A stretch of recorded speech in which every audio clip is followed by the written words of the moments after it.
Go Lacoste, we were joking about Rubik, and then all of a sudden a Phantom Lancer was put on our screen.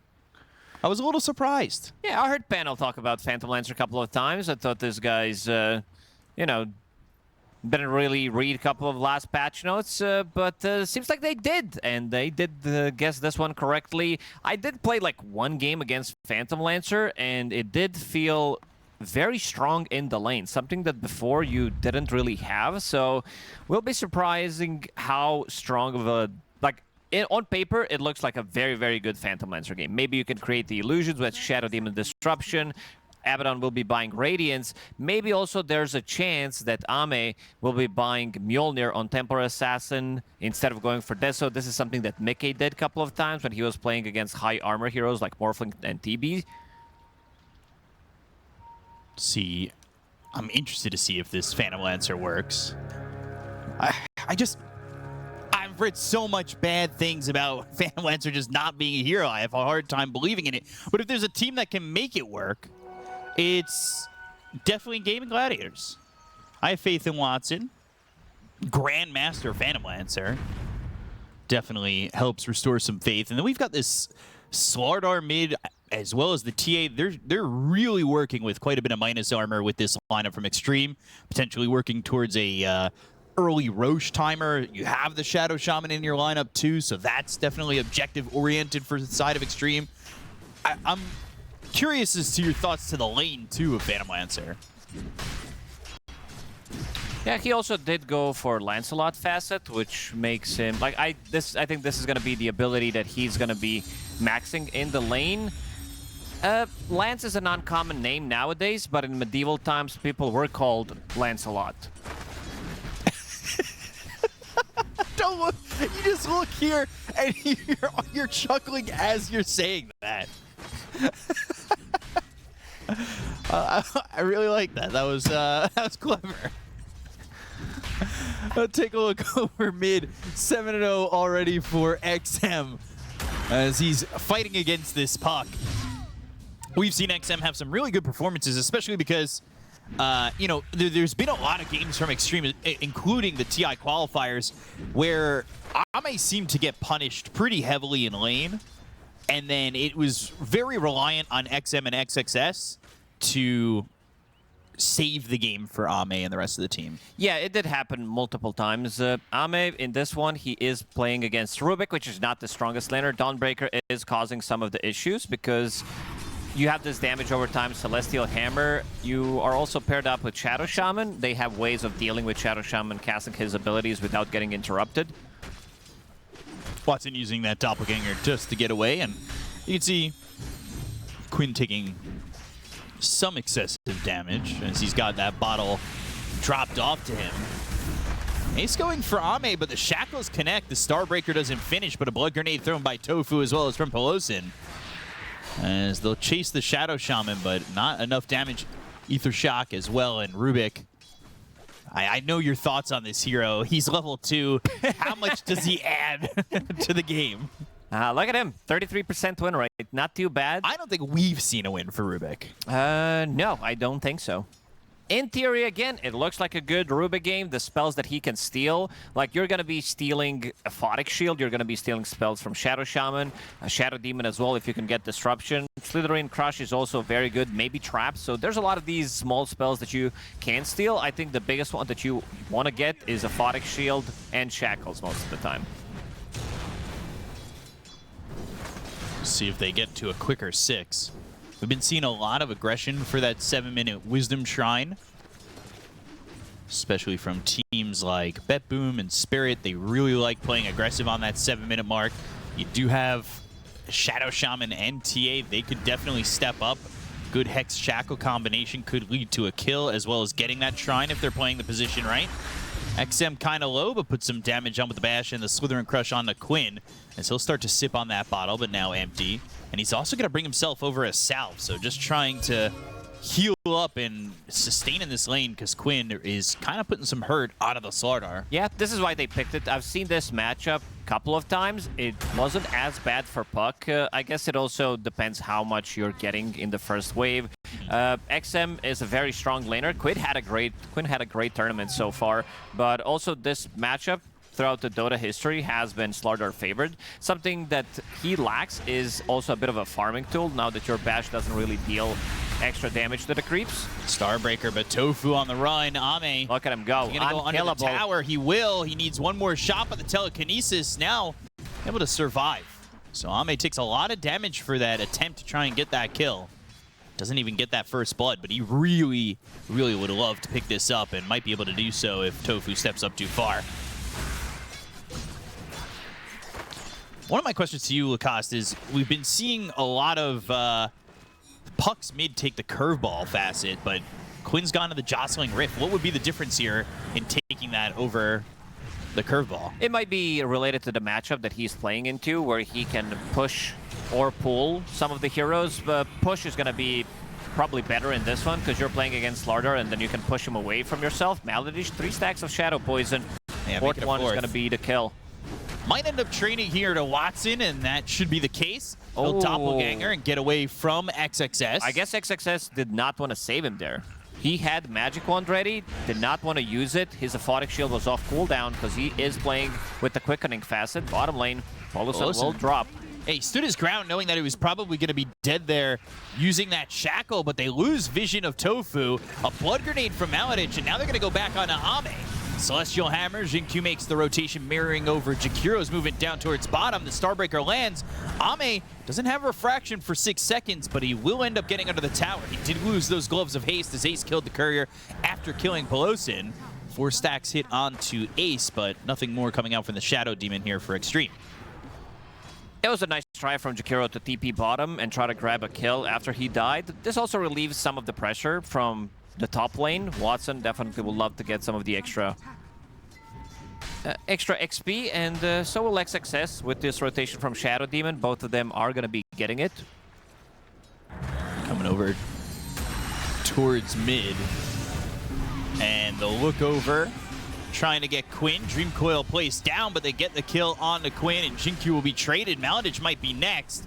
They've got the Corrosive Haze, the Dual Breath, but the Bash comes through. Tofu trying to help out this Jakiro, but now it's a double kill for XM. Might even be a triple kill, a Bash, and there's another for XM. Oh man, he's level 7. They brought in numbers, and XM pretty much cleaned all of them, sitting on 1,000 gold. This is going to be a really good Blink Dagger timing. This is something that they do lack, because from the offlane, Abba, he wants to farm. He's not really a hero that joins in some of these early engagements, but a very good start for Xtreme Gaming, especially for Slardar, sitting at 3-0 at the moment. I got a little nervous for Gaimin when they picked up that Rubik, and I got like triple nervous when they picked PL after that. I was going to say the same thing, and it makes me a little bit worried, especially the early game going really well for Xtreme. Things have been a little bit inconsistent for Xtreme Gaming, but for right now, they do have themselves a bit of a lead. They don't play aggressive to go for this shrine. They'll also pick up their own, so it'll be one apiece. Xingqiu getting his, Tofu getting the other one, and we'll see Ame finish off those treads as he is not exactly super farmed. It's actually XM, especially after that triple kill, who's got a lot of gold under his belt, almost up towards that 4,000 mark. So now you've hit that level 6. For Phantom Lancer, you got that juxtapose. But what's like the real power Nobody spike knows. for Phantom Lancer? I don't think anybody knows. I'm pretty sure that some of the teams try to use it in some of the scrims to see how the hero feels after the recent changes, but I haven't seen it yet. Like, I've seen that one game that I talked about. It looked much stronger than I expected it to be.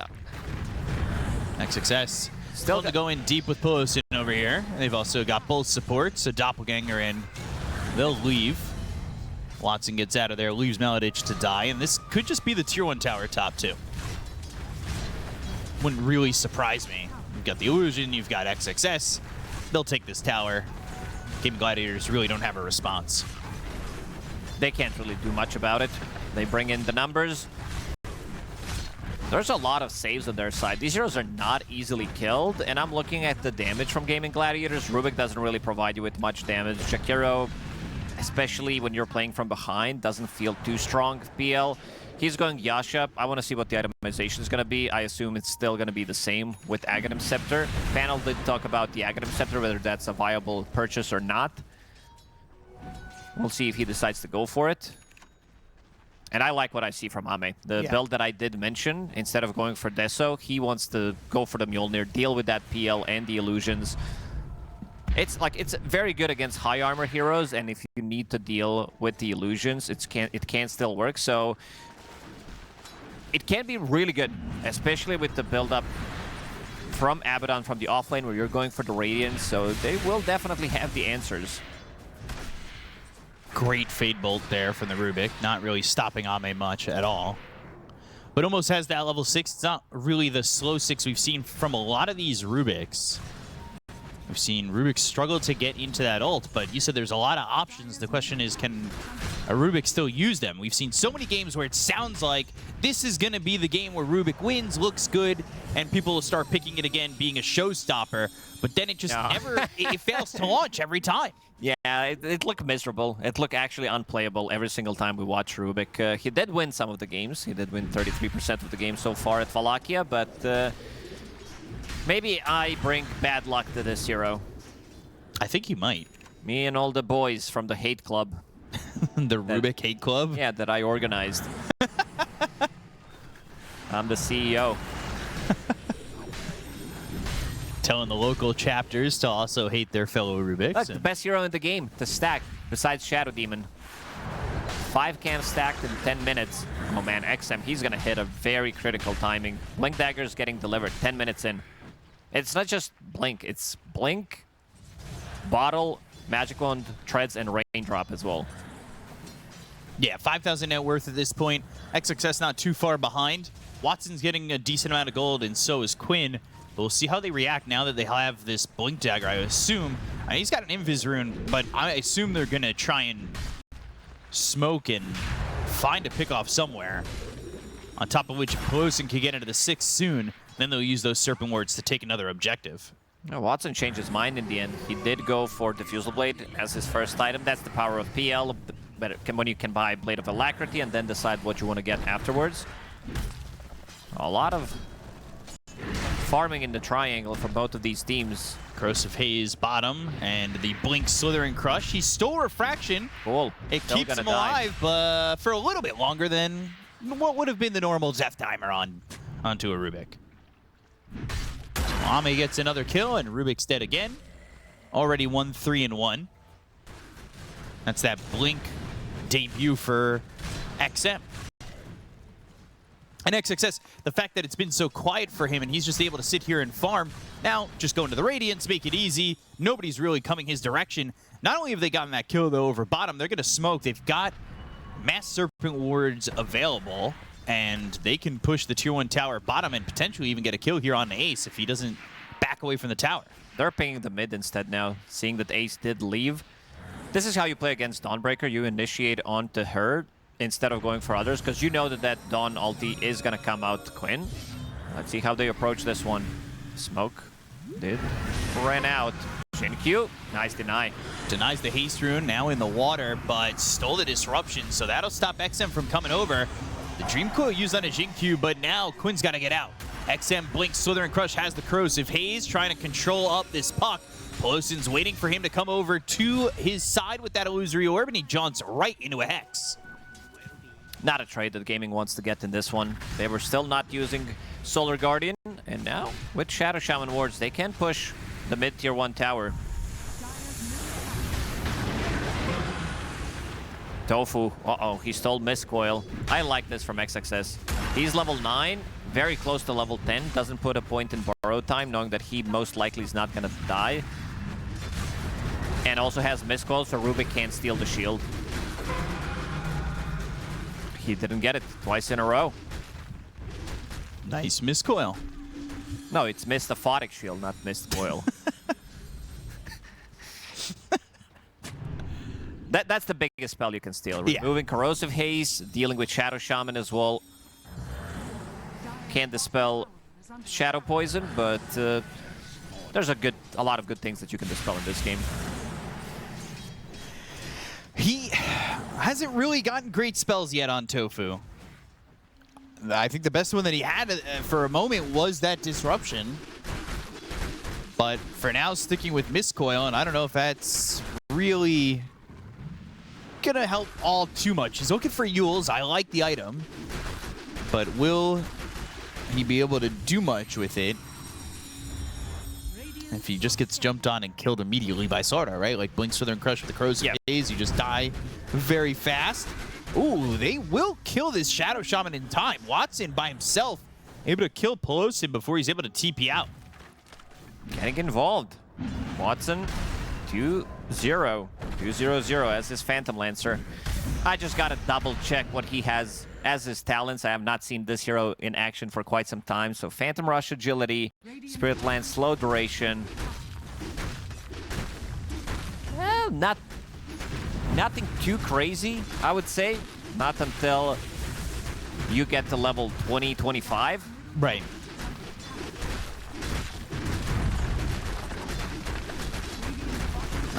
Not really the immediate impact hero, but Diffusal Yasha going into the Manta style, maybe you will be able to get involved. He is top of the net worth now. It was XM kind of starting off by pulling away with it, and then Ame and XXS have had free games.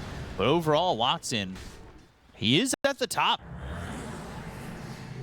Despite what felt like Xtreme kind of controlling the last 5 minutes or so, Gaimin Gladiators, they found their farm, and they really haven't died too much other than their supports. Yeah, he's in a really good spot. I mean, if they win this game, I think a lot of people will be wondering, like, how did they do it? And, yeah, it's a hero that has been dead. I don't remember, like, last time when this hero was viable. Maybe 2021, 2022?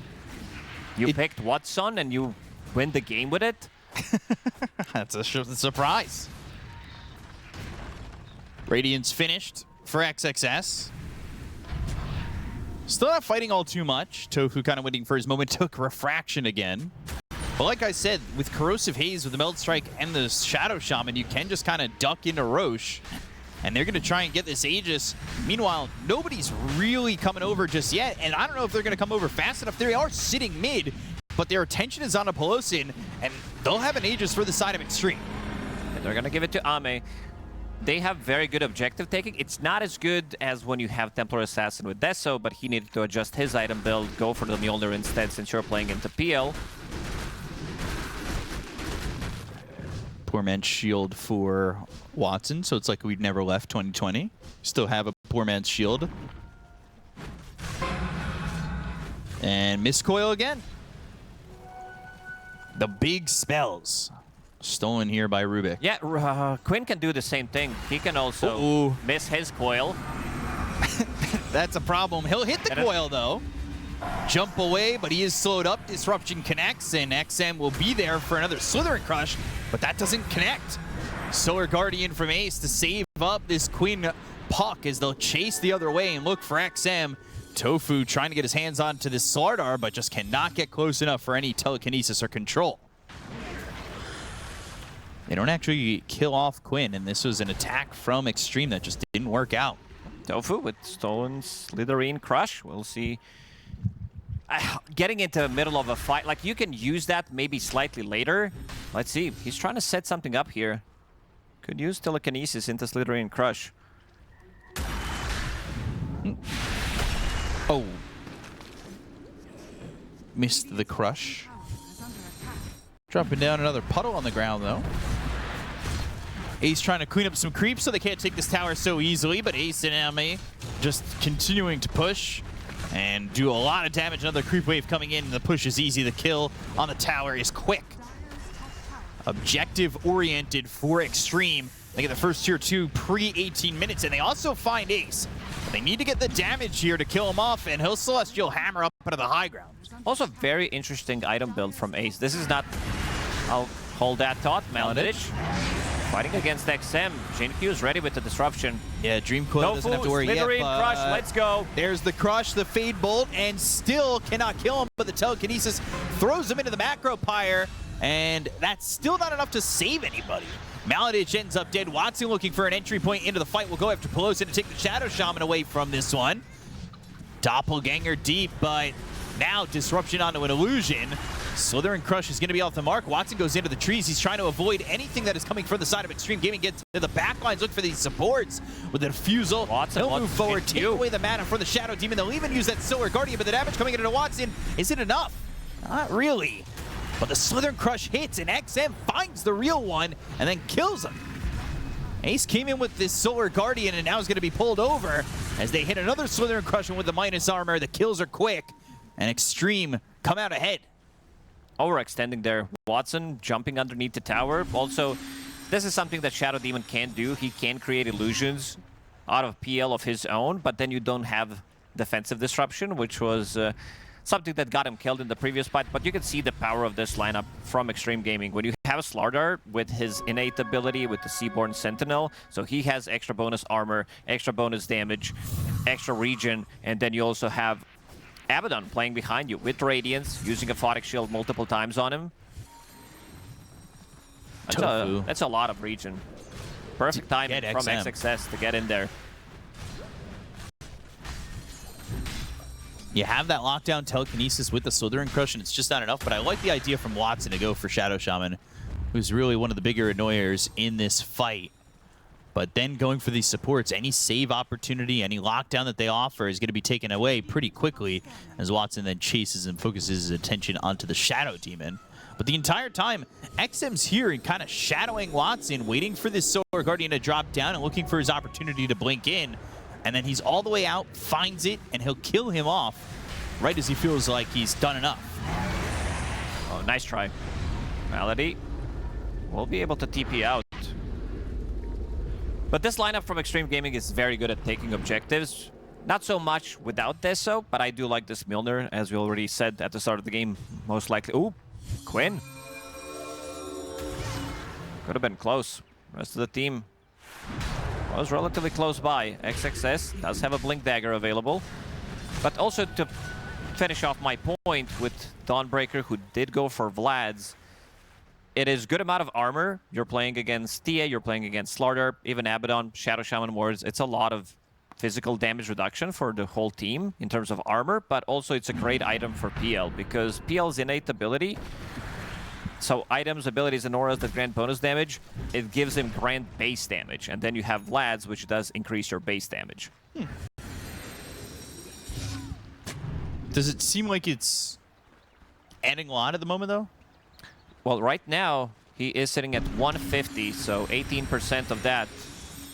That's 27 extra damage with the lifesteal and everything, and it's starting just now. Like when he starts to get more items, it's gonna be quite a lot more. Sitting at 200 actually when he uses Phantom Rush. So that's extra 36 damage that he's getting. Not bad. Not bad at all. Has the Manta now going into the heart. Has picked up that level 15 plus 2.5 second Phantom Rush bonus agility duration. And when he has his heart, he'll be a little bit more survivable. Is there a point where he hits critical mass and Xtreme can't deal with him no matter what they have? Or, I mean, with the Mjolnir, he feels like they he's have a good amount of AoE. I would say with Mjolnir, with the damage, Slithering, Crush, AoE, Radiance, Abaddon can also build into Shiva's Guard if necessary. Tofu. Rubik things happening on your screen, which is basically going to be Rubik getting attacked and Rubik dying. Just that Yules is not enough to survive. But now, finding the disruption on a puck that was TPing out. Little illusory orb trying to jaunt up and will into a blink. Good job by Quinn to get out of this. Ooh. This could have been big. He needs to play this type of a game. He needs to be playing on a different side of the map, try to push the limits. They have good amount of control. Right now, Poloson does have Ether Lens, does have Tumbler's Toy. Shadow Demon with the Blink Dagger and Ether Lens. Jinkyu is really farmed. Yeah, he's got almost 9,000 gold. That is kind of crazy. Granted, he did get a little bit of a boost from the Tormentor, but even without that, he has got a lot of CS and he has been farming quite a bit. he's been also given priority in that triangle to clear the stacks. Yeah. Not as much gold spent on consumables as he saw there. But he's got that Blink Dagger, and I would assume Polosin, with the 1,400 gold that he saved up, is most likely also saving for a Blink. So they'll have multiple initiation and save opportunities for this Xtreme Gaming Yeah, Blink side. is great. I would also love to see potentially just a Glimmer Cape. Okay. Especially with the cast range that you do have. It's a very good way of dealing with PL, because these are carry professional e-gamers we're talking about. They don't buy dusts. It's not a professional thing to get. Glad I know that I'm also being a professional in my pubs by not being the one who buys dust either. Ice Path connects, but no follow-up. Daedalus next on the docket for Ame, and he's picked up this BKB. Also got the BKB on Sardar, which is still at 9 seconds, so having multiple 9-second BKBs at the ready is definitely going to feel pretty good when you're coming into the next fight. They've got Glimmer Cape queued up for the Shadow Demon, and it will, in fact, be that Blink Dagger for Shadow Shaman. Yeah, if the other guy can farm Glimmer Cape, I think that's enough, because you also want to be having repositioning tools. You want to be able to punish the map with the Blink Dagger on Shadow Shaman. So I like that. Two supports definitely having a talk about the itemization, who needs to get what, and the perfect respawn timer here for Xtreme Gaming. Roshan will roar, but doesn't seem like Gaimin Gladiators can take that fight. No, not at all. This is a pretty standard Phantom Lancer. I always need one extra item to be fight ready. Same thing did happen when Morana, for example, was being played as a carry compared to some other carries. You just never was fight ready, and this was kind of her downfall. Never, you can't even see that hero other than maybe some position 5s. But Heart is the item, right? Yeah. And now, let's see what he queues up next. Now he's going to be needing something like Scotty, probably, Butterfly, something along those lines to be able to tank up slightly more. And with this Mjolnir on Templar Assassin, you still have ways of dealing with the Butterfly, because the procs do go through the evasion. He had Orchid queued up for a second, but then switched it up. Yeah, I think the items that you do want to have are, like the 3 next items are probably going to be Butterfly, Scotty, plus Bloodthorn. That's just hold, guys, for another 20-25 minutes, and we will eventually get there. Seriously, you went, oh, he just wants, and then proceeded to name like 15,000 gold in items. Sorry, guys. Phantom Lancer can't come out to play. He still has to get 3 more items at the ready. Nice item from Quinn. Usually you don't see this item. That's why it is fastest by 11 minutes. Shiva's Guard to scout things out, and also good amount of armor. Ame's out of mana immediately. This Aegis looks like it's going to be used pretty quickly. Disruption on some illusions, and then the focus is onto the supports. Polosin is going to be taken out very fast. So they got the Aegis, they took out the Shadow Shaman, now they're going to look for more of the Solar Guardian. Now they're looking over at XM, who pops the BKB. The Dream Coil is going to be committed. Ame's getting a little bit low, but so is Watson, who has to fight back. But Ame, does he have the damage? Watson on the run, still alive. They got the silence, they get the shield. Ame, they'll find XXS. XM goes down, and it's all Gaimin Gladiators.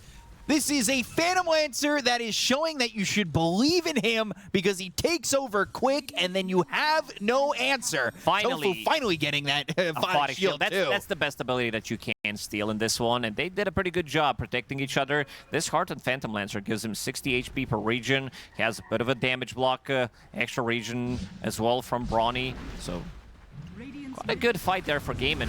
Immediately, Phantom Lancer jumping the back lines, killing Shadow Shaman, and they didn't have enough. First of all, they killed off the Aegis almost instantly. No mana whatsoever. His mana got burned instantly. So fast.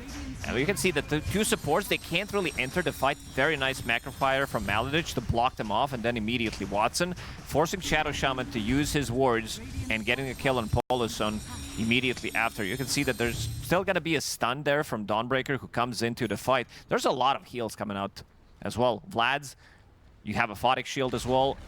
Dawnbreaker, Ace bought his own item.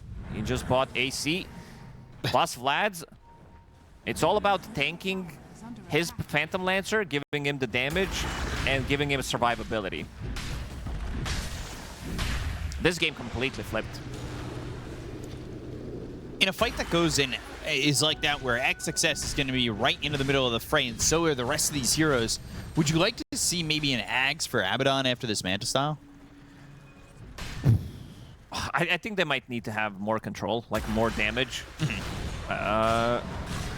Now, seeing that they have AC, he might try to replicate that, or if he wants to go for Basher, have a little bit more control, try to jump this back line. But it also feels like they need a nullifier, so somebody will need to buy this, seeing that there is multiple defensive items on the supports. You do have Ghost Scepter, there's Ghost Scepter on Rubik, Yules as well. You can dispel the Aphotic Shield, which is going to be pretty much priority for Rubik in this game. Doesn't have a lot of time left with this Aphotic Shield, but getting it could definitely be a cause for, hey, we want to fight, knowing that we have some protection. It'll be Daedalus into the MKB. All damage. They want to be able to kill the heroes instantly. He even picked up Serrated Shiv as his neutral item, seeing that Phantom Lancer is going for Butterfly, showing that Claymore. I mean, you're not going to be buying Heart into Satanic from that Claymore, so kind of showing what he's going for. You could still get something like a Shadow Blade, but you also have your Shard, which gives you invisibility. There's not too many things to break, so most likely that's going to be a Butterfly, and there it is. Butterfly comes in, and curious to see if maybe Templar Assassin sees the Butterfly, holds on just having the Chrysalis, builds the MKB first, then goes back to finish the Daedalus. We'll see if that ends up being the case, as it is now Aghanim Scepter finished off on Slardar, and the idea here for Abaddon is to go, at least at the moment, for an Orchid. Just wondering who's he gonna Orchid. Puck is definitely a good target, but they can remove that with the Aphotic Shield. Maybe Rubik can pick up the Shard off his own, lift him out of the trouble. And he can also buy a BKB if necessary, buy a Lincoln Sphere. These are all good items on Puck. We've seen good amount of Pucks in the last couple of days buying BKB as their like second, sometimes even third item, because there's so much control. Significant advantage on Xtreme before that last fight, but now it's all kind of come crumbling down. The cores of Dawnbreaker and Quinn getting ahead. Serpent Wards, look how quickly the Shadow Shaman is just dead. Bolosin never stood a chance, and neither does XM. There's too many heroes here for the side of Gaimin Gladiators overwhelming them, and you just cannot get the damage out. They'll look for Ace, and they will get this kill. He got him off the trap. Ame is in trouble. He falls in XXS. You borrowed all the time you could, but you're hit with a telekinesis, and you're dead too. This BL's too big.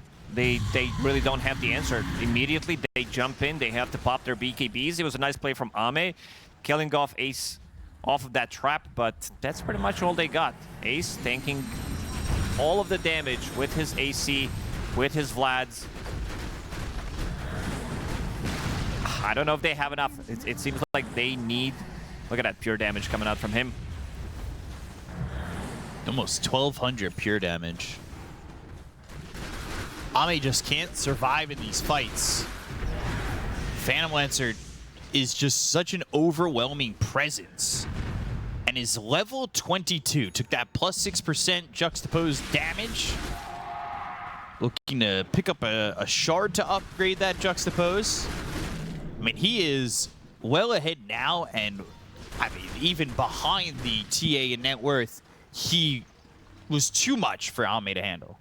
Xtreme, they need to get into the fight and kill the heroes during the BKBs. Problem is they can't do that, especially if there's going to be a Aphotic Shield still on Rubik. He needs to steal it again.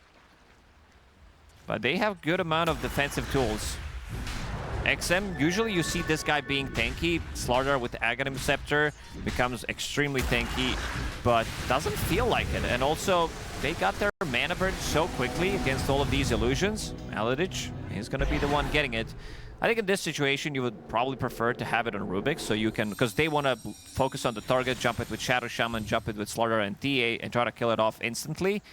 With Rubik's Shard, you can push him out of the trouble, but you also have Dawn ulti as well coming in.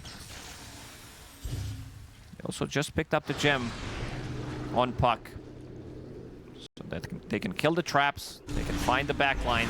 That Glimmer Cape not going to be as effective. Quickly in, pops the borrowed time, trying to turn, but the Dream Coil now keeps him in place. Slithering Crush, but here comes Watson. He is ready to dive in if need be. These heroes start to get away, and Gaimin Gladiators, they don't actually continue their engagement. They'll back away from the fight. Roche is up potentially soon. Maybe they just don't want to risk giving up Roche if the fight were to go poorly, but they can also just back away, then re-engage on the tier 2 tower. They don't have to force anything. They feel like they're in a very comfortable position, and that honestly feels like the truth. The last 2 fights have just not gone well for Xtreme. Oh, Roshan spawned immediately. And Xtreme are aware of this, but they're most likely not going to be the first ones to the pit with it being over bottom. I say that now, Maladich, he's fine. They'll drop their own Serpent Wards. And then again, Xtreme just disengaging. Yeah, they see Roshan respawning with Templar Assassin. Third Eye gives them that ability, innate from Templar Assassin. We've seen this yesterday as well when Rubik was playing against Shadow Shaman, stealing mass Serpent Wards and immediately using it to counter the enemy Serpent Wards.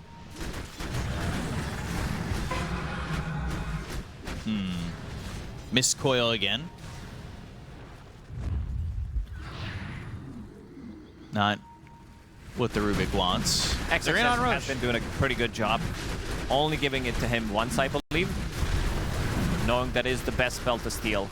Tofu will smoke himself. He'll try to find that aphotic shield. They know they're probably in Roche, and they are not going in too quickly, but they have bailed from the pit. Not continuing to try and take this Roche. They've smoked themselves at Xtreme, are doing the up and around high wrap. Maladich up on the high ground, success blinks in, but Quinn's gonna go through him with that waning rift. They pulled him in for a second, they go to the Dream Coil, and Ame's just dead so fast. There is no answer here for the side of Xtreme Gaming. They've got the shackles on a Quinn, but they just don't have the damage follow-up anymore without the Templar Assassin. BKB comes through from XM, but he is on the run. They've got their hands around XXS. They'll take it the Abaddon. They'll find the Slardar, and Watson looking at him, coming their way, and he says, "What, son? I got your number." They can't really do anything in these fights. For a second, I thought it was Darkseer with Vacuum, but it was very good Vanning Rift. Pulled them into the Macropyre. 5,000 damage from Phantom Lancer. You can see the damage as well. TA, Slardar, not really dealing the damage. Abaddon, of course, with Borrowed Time, will be dealing some of the damage with Aphotic Shield and Radiance in these prolonged team fights. But this game looks pretty cooked for Xtreme Gaming. Yeah. He got stuck. He got bashed. Ame, he does 500 damage in that fight. And this is the guy that you need to be surviving, and he's dead first every single time. His refraction is just gone in a second. It doesn't do anything. This is why, like, traditionally, when it was a good PL patch, people would pick it because you can't really deal with it. Even with this itemization, there's going to be a point in the game where you're not going to be able to deal with the illusions. It's not like you have, you know, some massive cleave coming out from Sven or anything. And now Watson ready pretty much to close it out. Basher in the backpack. They do have BKB piercing tools. You have Solar Guardian, you have Basher, so even during the BKBs, you still can't be like too relaxed inside of Xtreme Gaming. That's a full Abyssal Blade coming now. They back off, but just go top, right? I think they can just go. I think they can just force it, win a team fight, and win the game.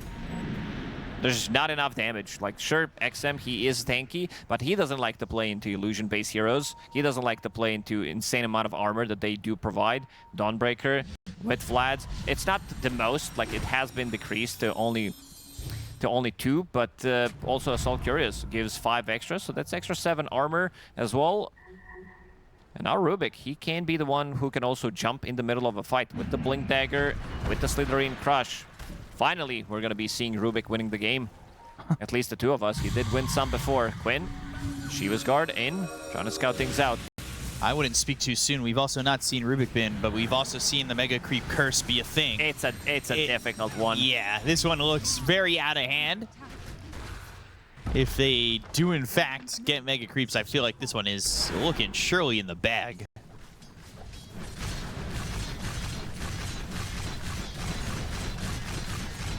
This has just been a complete turnaround of and just absolute beatdown from this Phantom Lancer.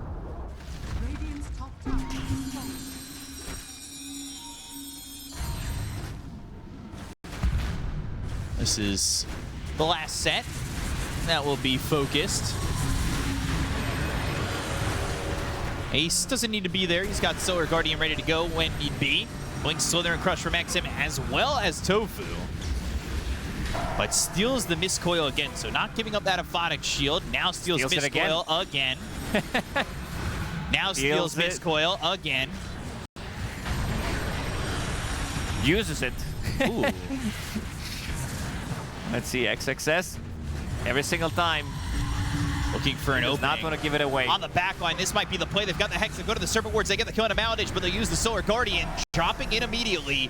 They lose your orb and jaunting towards the back end of the fight, but XM's off to the side, not committing to anything just yet. They do not have this Jakiro, but they still have an Aegis. They still have 2 lives available on Watson.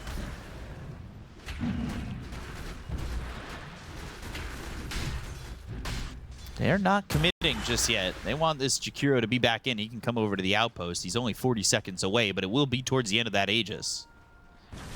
Didn't get that final tier 3. No, but speaking of neutral items, Phantom Lancer did leave his Poor Man's Shield. This is Poor Man's Shield with Unleashed. So getting extra bit of a damage block as well with Titanic, having base attack damage, which is very good again because of his innate ability. So right now he's sitting at 350 damage when he uses that Phantom Rush. That's with the Phantom Rush. Still 295. I love without big it. numbers, yeah. Maybe they can make a hold, immediately TPing into the outpost. Solar Guardian available again. Dream Coil going to be thrown onto Jinkyu. Finally, a Aphotic Shield is going to be stolen. So now you've got that, but you are immediately killed for your grievances. They'll look for XXS to borrow time. It's going to get popped. 12 seconds left on this Aegis, so maybe they have a chance to go after Watson as the Aegis expires. But Ame's on the run with the BKB, and Watson wants to chase him down, but eventually turns back and secures himself. Mega creeps. In goes XM, but out he goes in a body bag. If they could just lock him down, and they will. Maladich dead one more time, so both supports are out of the fight, but they get the kill on a Jinkyu, and now they'll look over at the rest of the heroes on the side of Xtreme. They pop that Aphotic Shield. They've got the lockdown on XXS, who gets back into the fountain just barely, but the Waiting Rift pulling them all in as they start to overwhelm. Back to full HP. Buyback. There is no buyback available on Slardar. Both supports on Gaimin, they do have buyback, but I guess they saw way too many games so far in Wallachia. They do not want to commit, so it's going to be a bit of a slower siege. Yeah, it's really not that slow. They've got mega creeps, and I would say at this point, if they somehow let this game go, you could call me Shirley, and that ain't my name. So I don't think Gaimin Gladiators are really in a position that this one's going to be dropped. But they've got the throne exposed.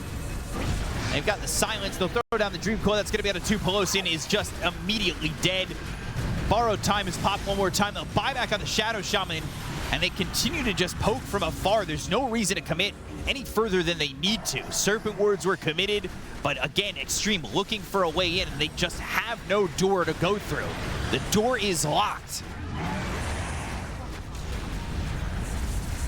And Glyph, they hold on, they buy some time. There's the Solar Guardian, they go to the Hex, but the damage coming through onto the throne will make sure that they get game number 1, and Gaimin Gladiators with a Phantom Lancer and a Rubik will take game number 1. And then finally, you got this draft for game number 2. You know, how are you feeling? Are you more confident in game number 1? Same confidence or less confidence? Just generally like confident. Like some things in draft are like different. It's a new draft like every game, but I think we're just like pretty confident in general. So. All right, CY, thank you very, very much. Good luck in this game number 2. We'll send over to our casters of Bcop and Lacoste. They were looking for first spawn. They might be able to get it here as we drop into game number 2. Pelosin ends up dying to Ace as the skirmish was long-winded, but eventually successful here for the side of Gaimin Gladiators. It was a couple of bounty runes apiece, but that first blood going to be important in this lane. We have seen how good Dawnbreaker has been in these games, And I really like what Gaimin Gladiators have in this game number 2, especially with this Nature's Prophet that scales, or we've seen scale really well. Yes. And, you know, things might get a little spicy in the mid-game, but I think right now, Gaimin, I give them a pretty high percentage. Yeah, this is a hero that builds into relatively early. Like, you're basically rushing Spirit Vessel, which is going to be a great item against DP, great item against Morphling as well. They need a little bit of a Kale action there happening. Oh, Watson the one saying Kale. You're playing against Chinese team. You got to say it. Gotta know what's up. 500 ping. That's playable. Yeah, that's easy. We will fix that shortly, I assume. But to talk about the lanes, we saw Poloson playing super aggressive against Tofu. Almost got a first blood, or first blood, second blood, because they already had it in that 3v3 skirmish. And Ace on Dawnbreaker. This is not like the easiest lane for Dawnbreaker to play into, but that first blood's definitely going to give him the upper hand in the matchup. Nature's Prophet is a bit low on HP, but this is the hero that can do a lot. Like, he can definitely gank the bottom lane. This is also not, if we talk about the bottom lane, not the most traditional pairing with Marcy, with Pango. Sure, you're keeping some of the flex open with Pango and Dead Prophet, which is nice. But Pango into TB also doesn't feel the greatest. Pango is all about that physical damage. And you're playing against TB, who has 12 armor when he's sitting underneath the tower. Yeah, that's not going to be easy to get through at all, and I don't even know if you do get through that. But maybe they just focus their attention onto the Disruptor, but they've got that pick-me-up facet. Jinkyu's Actually, dying. yeah, chasing Jinkyu, but he'll be able to survive. No level 2, no glimpse back.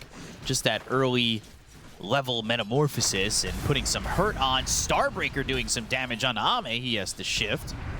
As Polosin looking over at Tofu, getting a bit of extra damage, an extra 46.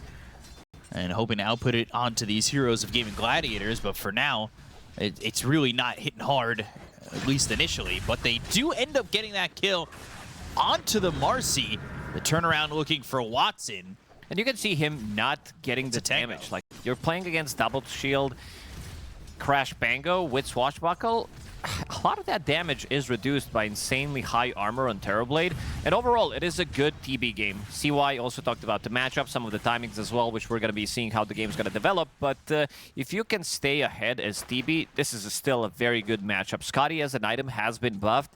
You're going to be kind of getting the double benefit of it. It is an item that does destroy DP, reducing her healing and also slowing her down more because she is a range hero. Great against Morphling because of the same reasons.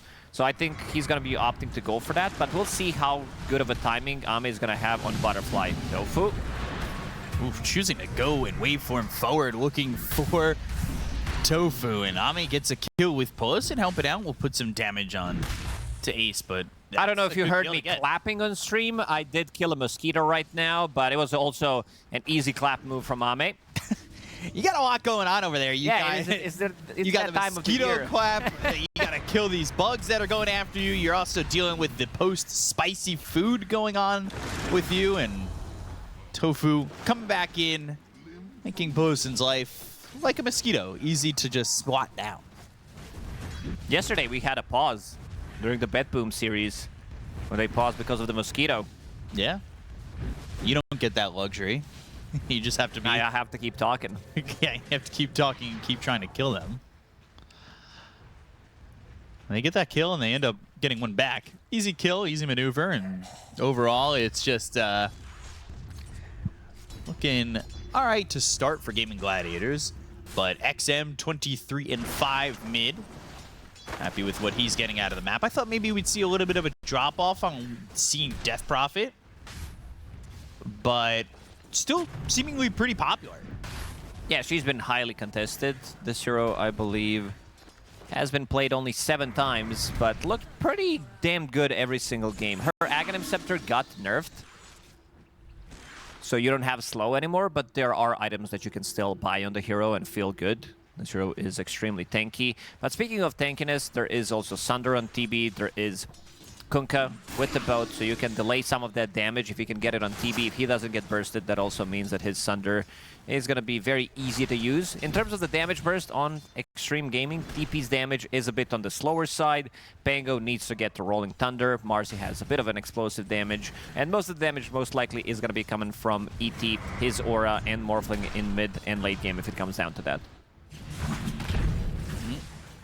Dispose on a Maladich, but no follow-up. There's ways in, most likely, for both the Morphling as well as the Pangolier. They could waveform and they can jump in, blink with Rolling Thunder.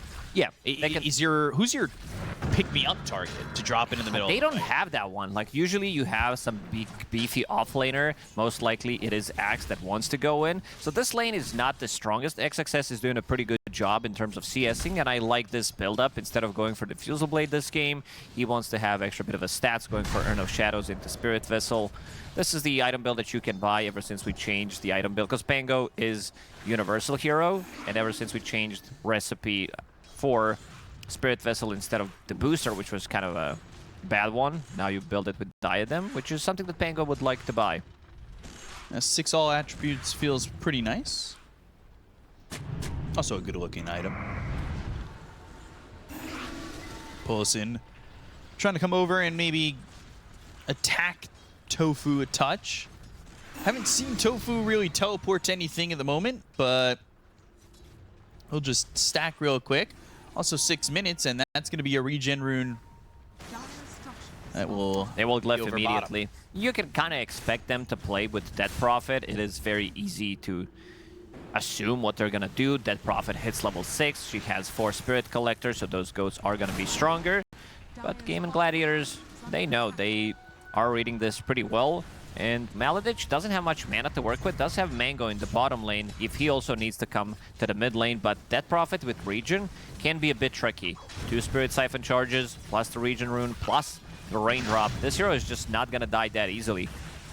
I don't think it's going to die at all. That Regen. Swipe that stack that was just made. But Maladich nicely up. Done from He's Maladich. in trouble. They had XM TP to the bottom lane trying to get a kill on Maladich, and they will with the Exorcism. And Watson, he's only level 5, and he is dead as well. XM using that Exorcism to come through towards bottom to get a kill. And that is now Tofu swiping, but getting disposed of, so that will be him not being able to leave this fight anymore, and he'll have to sit here for what might just be an inevitable death for him. Body box from Jin-Q making sure that he can't run away. Swashbuckle connects, and they've got the pick-me-up, and they get the kill onto the Prophet. Took that shrine, and it ended up being a shrine for Tofu, a shrine for Ace. It was a cool play from Maladich with his electromagnetic repulsion. Love saying that word. Very easy to remember, very easy to pronounce as well, where he blinked, like walked in front of them, and then the shield crash pushed him away, like closer to the TB. This is the first time I'm actually seeing somebody use this innate ability. Like, you can tell that this was a move that he wanted to make, knowing where shield crash is going to land. Trying to use it, trying to be effective, but right now, oh, another big one. Xtreme happy. Arcane Rune bottled up. They will also Solar Guardian in for Ace and Gaimin Gladiators. Celestial Hammer and the Glimpse back. They get the kill into XM. Now they'll look over at these supports. Close in under the Tier 1 tower still isn't really that safe. Ace and Quinn are here, and Quinn will get credit for that kill as they're right up onto the tower. They have very good ways of outnumbering opponents. Dawnbreaker, ulti, Nature's Prophet deeping in, and now this is going to be good damage to the Tier 1 tower in the mid lane. Marcy did a good job picking him up out of Dawn ulti, but it still wasn't enough. With the Glimpse, with the X mark, they have ways of controlling it. Watson in the bottom lane, sitting in the middle of the pack right now. Yeah, not exactly the best start for this Terrorblade compared to what maybe we saw with the Phantom Lancer keeping up towards the top. But he's fine for the moment. He'll be holding on to whatever he's getting over bottom and maybe backing up into the jungle with the pressure that was put on, and potentially a 2-1 tower to take here for Xtreme. They've also brought the Death Prophet down towards bottom. He'll lose this tower, and that means he's going to be backing up into the jungle. Not the worst thing in the world for the Terrorblade. But compared to what Ame has, at least for now, he's about 500 gold behind. Ame's happy with his lane. Didn't really get pressured at all. No, it's hard with Dawnbreaker and Nature's Prophet to kill. You can always shift. He did put the second point in shift as well. He did nerf shift a couple of times. We did nerf his mana regen. I saw a lot of Morphlings pick up one Null Talisman just to have enough mana sustain, but Ame realizing that there's not going to be too much fighting in the lane. He doesn't need to use his mana, instead opting to go for Vlad's immediately. Early Vlad's pickup. And so is Ace. He's going for the same item build one more time, seeing that there's a lot of physical damage, Morphling, DP, and Pango, even ET, so wants to provide his team with any kind of extra armor. Ace itemization in the previous game was perfect. We'll see what he's going to do this time around, if it's going to be Aghanim Scepter one more time after that. Watson? The Linger on the Axe is just really good. It's hard to not want to grab, right? Yeah. Jumps back onto this Marcy, and the Swashbuckle looking to jump, picks up XXS, and they get themselves some distance with no glimpse. It's still on cooldown for 10 seconds. It's a Metamorphosis that was used to try and get a kill, but you'll use it to farm anyway. So you usually always get something out of it as long as you don't die. Yesterday, Yatoro, when he played TB, even though they did lose that game, he did a very good job with Other Facet. It was the only TB with the Other Facet, everybody else playing it with Condemned, where he is using his HP to summon the illusions at the full HP, and then he uses Sunder, which allows you to go for this a more aggressive play at the start, but everybody else has been picking up the different facet. Kunkka, top of the net worth, leading the charge. They do have Wrath of Nature available on the Nature's Prophet, so some extra damage if they maybe want to make a smoke play happen, and they do start with that. Smoke onto Queen as well as Maladich.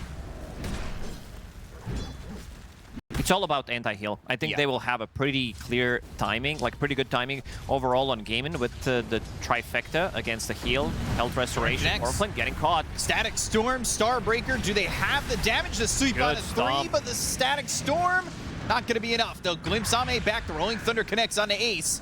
Spirit Vessel on him as XXS will now focus onto Quinn, who's kind of caught up right on this edge of the steps, and he gets bounced up out of the high ground, blocked in his spot, has to try and TP out. The torrent lands, and he will be out there before they get the sweep again onto the Kunkka. Dispose onto Ace, glimpsing back this Death Prophet. Ace trying to run, has that Starbreaker, but the body blocks. The Celestial Hammer will get some space and a good sprout to stop them. You shall not pass on this bridge. There can only be one hero. Maladich will die in the end, but it was also a very nice read from Quinn, knowing that they have no ways of stopping his TP from going off, knowing that ET doesn't have stun ready. Still, Paulson did a very good job stopping that gank on Morphling. Ame doesn't die in the end, which is the most important thing for Xtreme Gaming. Pretty even game. And I talked about the atomization. They will have Shiva's Guard on Quinn, who is rushing it after the Blade Mail. Spirit Vessel about to be completed on Nature's Prophet, and also Terrorblade. I think in this one, you want to probably get an earlier Scotty as your second/third item, depending where you want to go back to Dragonlance after finishing off Manta style, and then pick up that Scotty. So you wouldn't want this Manta to then lead to a Hurricane Pike. Just the component of the Dragonlance is enough.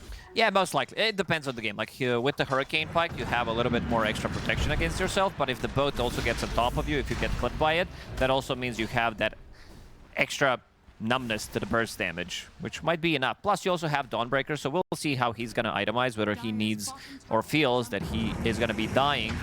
XXS, roll. Forced to roll away, trying to grab a glimpse. But no sight set onto the Pango here. Avoiding yet another gank that comes in from Gaimin Gladiators. They continue to charge forward, and they are not able to really connect just yet. They're holding on to a little bit of a net worth lead. But Xtreme doing a good job of dodging these ganks and continuing to just farm and go towards their next items. They've almost got that Manta style available onto this Morphling. They're looking at a Death Prophet that wants the Veil into the BKB, also has a Yules already, and the Blink Dagger is available soon for XXS, so he'll have that initiation. I don't think they're in any kind of rush. They could potentially try to take a fight near the Roche Pit, use Exorcism, or what's what's left out of it after the team fight, and then maybe get Roshan for themselves, because they definitely have more than enough damage. You have DP with Exo, Morphling Vlad, so you have sustain. We've seen these Nature's Prophet, I think you said it multiple times, really starting to scale, especially if the game slows down, where you can be farming on the other side of the map, farming on the enemy side of the map if necessary. They've scaled really well as these... I know that Xtreme aren't really pressured to try and make a move and play aggressive, but if you give enough time over to a Nature's Prophet, sometimes you're asking to be up against 4 very farmed cores. For right now, you know, he does have 3,500 net worth, so he is farming parts of the map that the rest of Gaimin aren't exactly seeing. Although there's only 5 kills at the moment, so there hasn't been much impact in terms of getting kills onto Xtreme for the Nature's Prophet, but that's also been because Xtreme's done a good job of kind of keeping themselves out of harm's way. Both teams playing it a bit slower, waiting for the next item, waiting to see maybe they can get a pick-off. They try to make some pick-offs on Gaimin in the bottom side of the map twice, but not really successful. Right now, they don't have that much damage. And also, Xtreme Gaming giving respect to Dawnbreaker. If they're trying to make a move on a different side of the map, they know that this level 2 Donald can easily come in, and now they're going to gank him instead. That's one way to deal with it. Yeah, Rolling Thunder bouncing off the edge. They go to the pick-me-up, and they're right on top of Ace. They get this kill, but the commitment in from Tofu. Ghost Ship hits the Spirit Vessel on a Jin-Q. That will be a 1-for-1. The Static Storm is going to be placed here onto XXS. That's 2 kills for the side of Gaimin Gladiators in response to losing Ace. And a good movement over from Gaimin to answer the call of Xtreme Gaming. Getting something done. They're still a tier 1 tower, so they can TP rotate to it. We talked about their global presence, and one way to deal with it is, again, to gank the Dawnbreaker, especially if she's showing. In the game number 1, Ace was doing a pretty good job with his movement, staying in these outer rings, never showing on the map, knowing that teams do understand how to play against this hero, because he's been very popular in the tournament. Very close to the Aghanim Scepter. Then you can come into the fight almost immediately. I would say maybe the case that Ace is staying in the lane is because you've got Nature's Prophet taking up those spots where he was farming last game, right? Yeah, it could be. This hero does love to get the good amount of farm. I also want to see what his next item is going to be. We saw a good amount of position 4s getting Blade Mail, because it's a lot about physical damage. Then you can TP in, and you can also have that extra bit of a protection from your shield that you get after teleporting. That 250 barrier could come in handy with the Blade Mail, having the second Blade Mail as well in Kunkka. There is good amount of uncontrollable damage, and it's also an extra armor. You're playing against pretty much all physical damage lineup. Tofu is near Polosin. Jin-Q also nearby.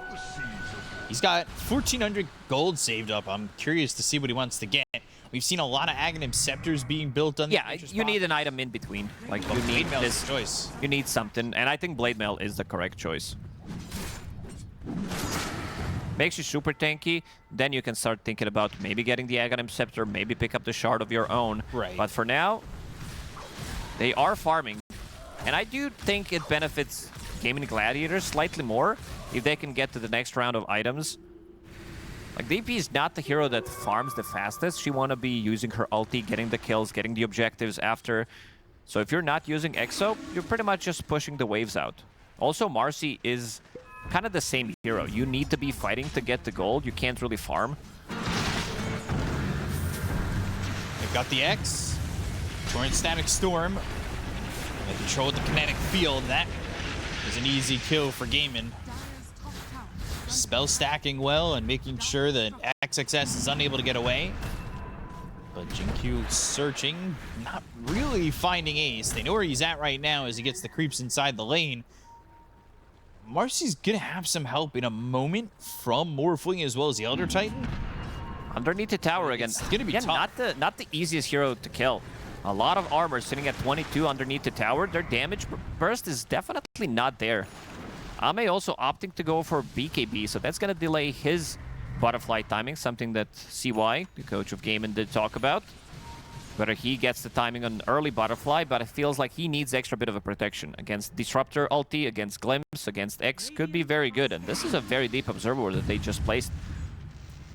I really like the A knob's vision that we've been seeing from a lot of these teams. Getting themselves a lot of info on where these heroes are trying to sneak some farm, or maybe they're ganking over. Potential smoke spots. They are smoking towards mid. They are going to look for this disruptor. He jumps back behind the tier 1 tower, but now they commit in. They've got that Crypt Swarm, the Exorcism, and a kill there for XM on Malich. More deep wards placed, this time by Xtreme. Wonder if Tofu will spot this, or if he'll just be spotted and killed himself.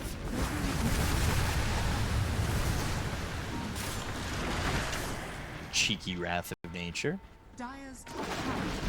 You get so much gold with this hero. Lanes are pretty much always going to be in a good spot. You can push them out with TB. Kunkka one-shots the creep wave almost once he gets to his level 15, which he's very close with that extra 70 Tidebringer damage. XXS, he's having a trouble itemizing against what he's playing against, because you're playing against a lot of physical damage, a lot of magic damage, Static Storm as well. If they drop it immediately, it is quite difficult. Like, your shard's not going to help you. He does have it, but if they initiate immediately with some like Torrent Static Storm, it is quite difficult. There is no other save than Marcy with the pickup facet. Yeah, Sweep's not really like a reliable save from Elder Titan or anything like that. Yeah, you need to be there. Like, again, we are having some of the issues from Gaimin supports where they don't farm that quickly. Marcy, Xingqiu doesn't have a game. Yeah, it's not really that great. You can see the Nature's Prophet very far ahead. And it's only going to get worse. He's got enough gold for the Blade Mail, but I guess maybe he's kind of holding. Potentially their thoughts are to go for Tormentor and then see if he gets the shard. Never buy shard. I love that. Never buy shard mentality. My favorite, especially when it's a good shard. Maybe you'll get it from Tormentor at 40 minutes. It's rolling the dice. At the same time, they get this Tormentor. I like this move from Xtreme. They go and get themselves an Aegis. Maladich needs to run away. And it's for Maladich. So let's see if the purchase happens for the Nature's Prophet, or if he just buys out on that Blade Mail. You said never buy shard. Now you just got to wait till 32 minutes. Just delay it. You kill the first Tormentor, second Tormentor probably belongs to you. That's the mentality. He bought it. Curse of the Old Growth. Picked up. That's the right choice. Yeah, we're out here being greedy from our observer status. Even with that Aegis, they're down 4,000 net worth. This has been a pretty quiet game, only 8 to 7, 22 minutes in, but they are smoked up. They want to use this Aegis. They've got everything available to them except for the Unleash from the Marcy at the moment. Arcane Rune on DP. I was talking about how Xtreme had been doing good at avoiding any movements from Gaimin Gladiators, but they're doing the same on the side of Gaimin.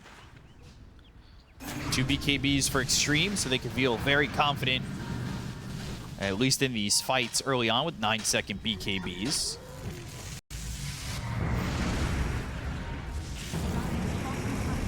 Let's see if Xingqiu can maybe help out.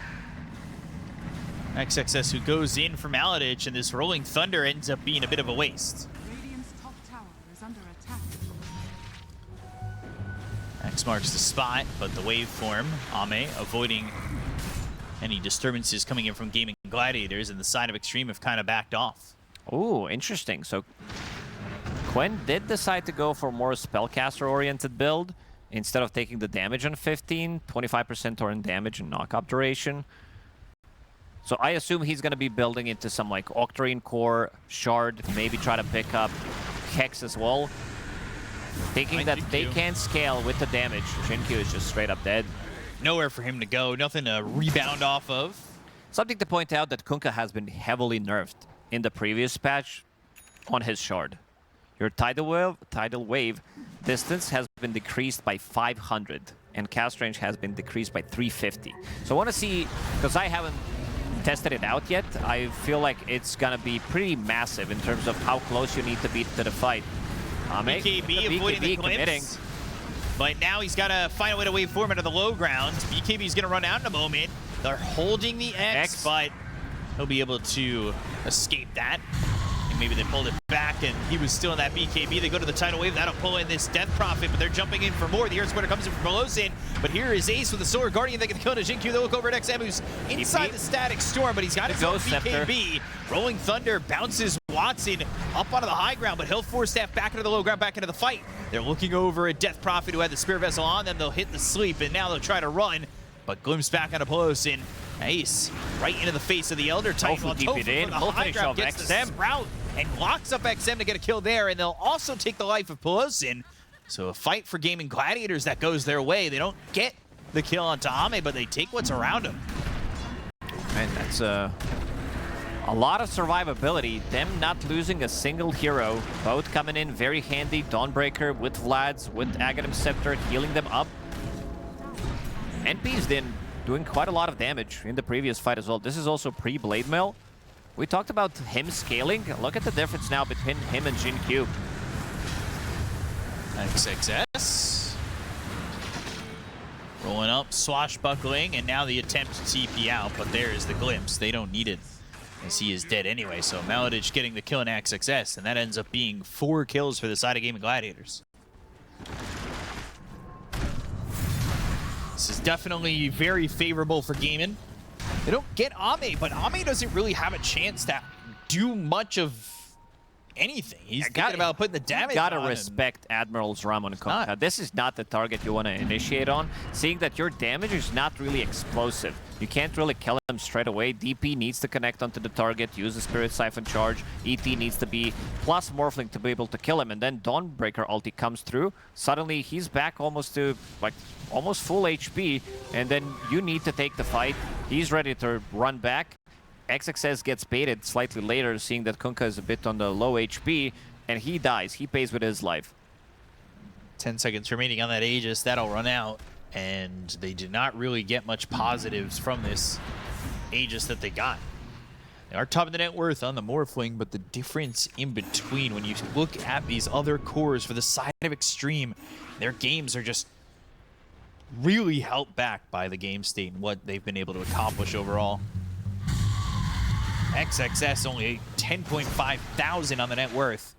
He is getting caught up to by this nature. Yeah, you don't scale. This is the problem. Like, if you're playing from ahead, getting this Spirit Vessel, if you're dominating, if you're dictating the tempo of the game, it can be really good, but it also doesn't allow you to farm as much. So now you have him who's not going to be able to scale, at least not until he gets to his Aghanim Scepter. I see a Ghost Scepter as well, seeing that there's a lot of physical damage on the side of Gaimin, trying to protect himself against DB. And then you also have Marcy with just a Glimmer Cape. Trying to keep these heroes alive, but the damage isn't just burst from Gaimin. They sustain it for a long time. Like, it is long, drawn-out fights from Gaimin Gladiators, and Xtreme just don't have the tools to really work a long fight at the moment. No, it's more about using DPLT, ETLT, and Pango's role to try to grab the kill. Ame now at least does have Butterfly, so that's going to be pretty big. Watson seems like he doesn't care, at least at the moment, too much about this matchup. No MKB, nothing like that. Doesn't have Serrated Shiv. I guess he was not blessed by Gaimin in this one to have something to pierce through that evasion.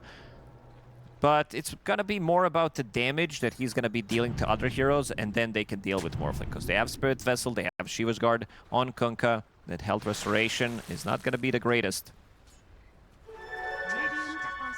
Melody making Aghanim Scepter, but that is pretty standard. A dream pretty far away, though, at the moment. BKB next for Watson, or at least queued up. Curious to see how long that takes him to get, and you can see already Tofu kind of scaling into a Nullifier. He's already got 2,100 gold. That's going to be an insane item against multiple Ghost Scepters, Yule Scepter, double Glimmer Cape, Solar Crest. They lock onto a target, they are going to kill it straight away. I mean, it just is. Can't deal the damage. Like, I would like to see the damage numbers on Ame. They aren't going to be that high, right? Like, yeah, 6.8 thousand. He's got half of what Nature's Prophet gives you. Very close to nice, but not there yet. Very close. I think he might skip over it, though, after the next fight. Yeah, one hit, that's it. Yeah. XXS picks up the Ags. That Spirit Vessel blink. Still, though, neither team forced to really go where, well, Xtreme, they're down by a lot, but they don't feel like they can go. Roshan's going to be respawning shortly.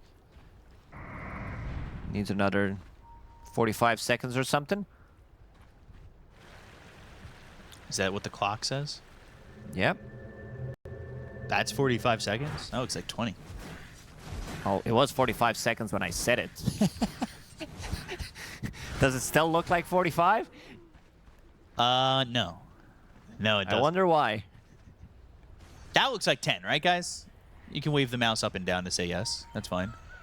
5 seconds. Almost there. Counterclockwise? Infinity. All right, I got you guys. Yeah, there it is. Roche. On a different side. He's in a different pit. We got baited. He's in his summer home. We got baited. The clock was there. We thought Roche was coming into that area. I watched as nothing spawned in front of me. Production playing some jokes on me in the middle of the game. 4 staff for Ame. Wants to turn that into the Hurricane Pike. He wants to at least have a defensive item here. He's also got that BKB. He's going into the Satanic, and yeah, does finish off that Pike. So now Roche is up. A fight won by Xtreme would be massive, but if they don't get the initial kill with the Rolling Thunder and the Exorcism, it feels like their fight peters out pretty quickly. Morphling can carry you the game, especially if this Morphling is staying on top of the network. Problem is, others don't scale as much. The DP needs to do a lot with Exorcism. Smoking. Seems like they know. They saw the Shiva's Guard aura in the bottom lane. Watson immediately pinged it out. They scanned. It Read connects. this clock, Benjamin. I don't even know what that says. It's Illuminati sign. I saw it. I don't know. That's an F for doubt right there. That's the food pyramid. It's the pyramid scheme, yeah. You have any of your friends that did message you, like in the last couple of years, to join their project? Their MLM? Yeah. Well, if you just sell 50 sets of these knives, then you could go on vacation. Is under attack. And then if you get 3 people Sold. to do it... I'm down. Oh, wow. Chat, it's just a couple of sets of knives. Ame getting initiated on, down to half HP immediately. You'll get pulled back, thinking about the Rolling Thunder. Kinetic Fields, Maladich dead very quickly. Ame doing a lot of damage, but now they hit the sweep. They're going to jump in, and Jinkyu going to go in. I see he knows his judo as he jumps through and kills off Ace, but they get the kill to the Marcy quickly. Ame getting low. Quinn trying to get the kill there, but Ame still alive and finishes off Tofu. He's stuck. Falls, and Watson trying to fight back, but Ame, he can't do anymore. Evasion is a lot, but is it enough? It certainly is making things difficult. But Watson finally gets the triple kill and the Ghost Scepter TP out. But the Torrent lands, it stops that TP from XXS. The Tidal Wave puts him onto the low ground, and it will be Watson with the Ultra kill looking for even more. While all this is happening, they did manage, like, the Catapult wave. 30 minutes, it's only 1 Catapult, but still, they pushed it out.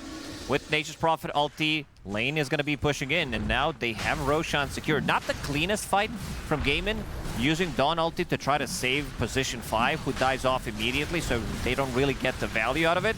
And also Watson not caring too much about carry-to-carry matchup until this point, where you can see the evasion. It's really, like, he can't deal the damage to Morphling. He still managed to kill him, but it took him a couple of good right clicks as well. And also the entry from Ame, coming into the fight with half HP, thinking that maybe he can lifesteal slightly more. Jinkyu, that was a good jump, killing off Ace as well immediately, but then Watson stands his ground. Ame with a metamorphosis as well of his own, still not good enough. And check the evasion. Yeah, check Quinn also with the shard. Like, I talked about this shard being heavily nerfed. Look when he tried to use it on DP to pull him back. In the previous patch, would definitely be able to get him. Like, it's nothing. Would have gotten both the Death Prophet and the Pango in that pull. Yep. Oh, it would have given the Rampage. Pango also with Fortune favors the bold. Like chance reduction is 40%, so the crits are not coming into him. Still dies to right click. 6, 1, and 6 on Terrorblade. And now about to finish off his MKB. I always forget that that's what that's called. Fortune favors the bold. Yeah, like you really don't see it much in action. Well, there was a bunch of commercials in the U.S. where like Matt Damon was telling me that Fortune I favors love the Matt bold. Damon. Matt Damon. Why do people hate Matt Damon? Like, he's a pretty good actor. He's that's it. That's all it takes. Oh, wait, no, I don't know. I don't hate Matt Damon. I just said he was in a bunch of commercials. Unfortunately, XXS, even though Fortune favors the bold, and Matt Damon's told me that, he's not going to be able to ask Gaimin Gladiators how about them apples. Because they are not getting the damage out. And they're the ones eating the apples on their side as Gaimin Gladiators. They've got themselves an Aegis. They've got an amplified damage. They can continue to push, and I don't know what's stopping them from potentially breaking more of the high ground. They're ready to go. Also, their jump isn't really there. Like the high ground defense, it needs to be some ETLT into Pango's role. Otherwise, like you don't have that clear entry to the fight. Like you have DP as your mid laner who needs to pop the XO, and then you can try to fall back. Ace. Did you just see Tofu fake a TP in between everybody of Xtreme for a second? Totally gonna do it, guys.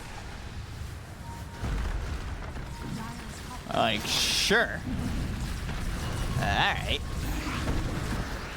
Tofu does have GD Pollen back, so he can TP into them. This is 700 AoE, health restoration, 30% against DP, against Morphling. Could be pretty massive. He's also sitting on 4,000 gold.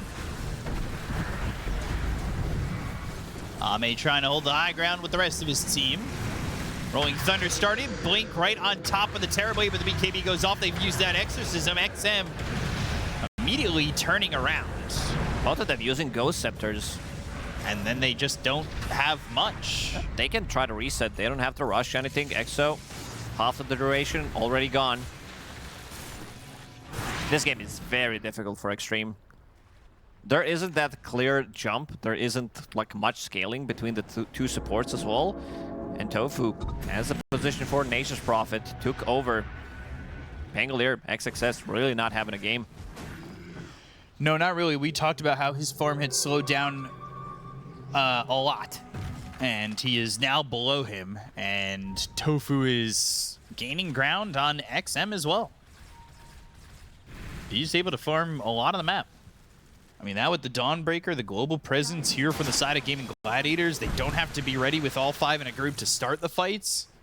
Of course, you're trying to go in with the jump from the Solar Guardian of the Dawnbreaker as you're pushing out and farming elsewhere. Xtreme just don't have the sustained damage to really make them pay.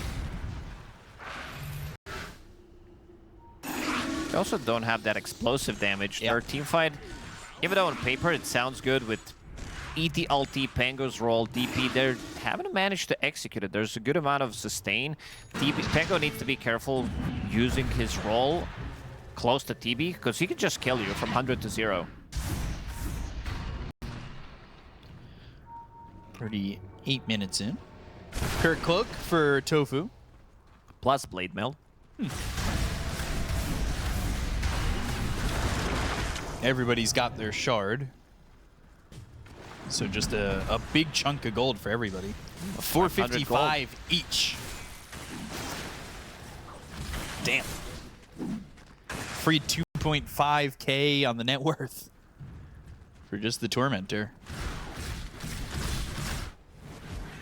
Aegis is going to expire.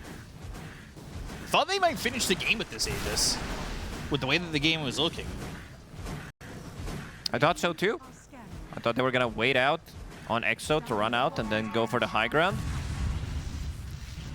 Seems like they want to farm another item. This is the big one. Maybe Maladich was making the call. I need Aghanim Scepter with the Blink Dagger. They can focus people down. They can kill off Ame easily. And there it is, the Zune. Blood Right. Is it Dazun? It's UN, right? I thought it would be Dazun. Like, Sun. It's made up word. I mean, every word is made up, but Every word is made up? yeah, Yeah? yeah, somebody had to make up the word. So you're telling me... At one point of a time, you had to like, oh, some guy was like, you know what, we're gonna call it this. It went from ooga booga and pointing stuff with your fingers to actually making a word. And they're off to the high ground. Let's see how Xtreme Gaming is gonna approach it. Rolling Thunder hits onto Watson again, but the Static Storm comes through. And they'll drop down that Solar Guardian. Watson Can he get the have Thunder Avis, off? and he needs to back away. Ame, though, he's going to be hexed. That's a hex that was just picked up by Quinn. The Unleash, the Dispose, Tofu turning towards XM, who's also got his BKB. Siphoning a little bit, but the Starbreaker lands. The Glimpse is back. Watson's at about 66% health, so he is feeling all right. But Ame, with a BKB of his own, will focus his attention on these heroes on the side of Gaimin Gladiators. But they lose Links Jingyu. in. Down goes Pelosin. Ace has this. They've got the Hex again. Ame's dead. 4 heroes gone on the side of Xtreme. No Ame for 90 They're seconds. so tanky. Him getting Sunder off on Maladich. Nature's Prophet getting out of trouble. TPing with TP Scroll, coming back into the fight with teleportation. No Ame means you're playing this fight 4v5.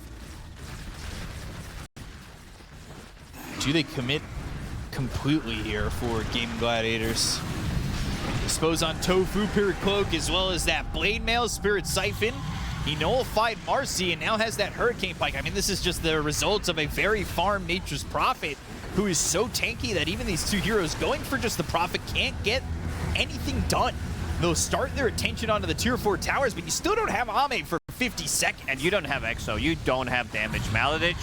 Hex, Static Storm upgraded with the Axe. They'll throw that Celestial Hammer. They'll kill XM. GG is called. Gaimin Gladiators will move on to the upper bracket final as they get the 2-0 over Xtreme. Oh man, what a performance from Gaimin.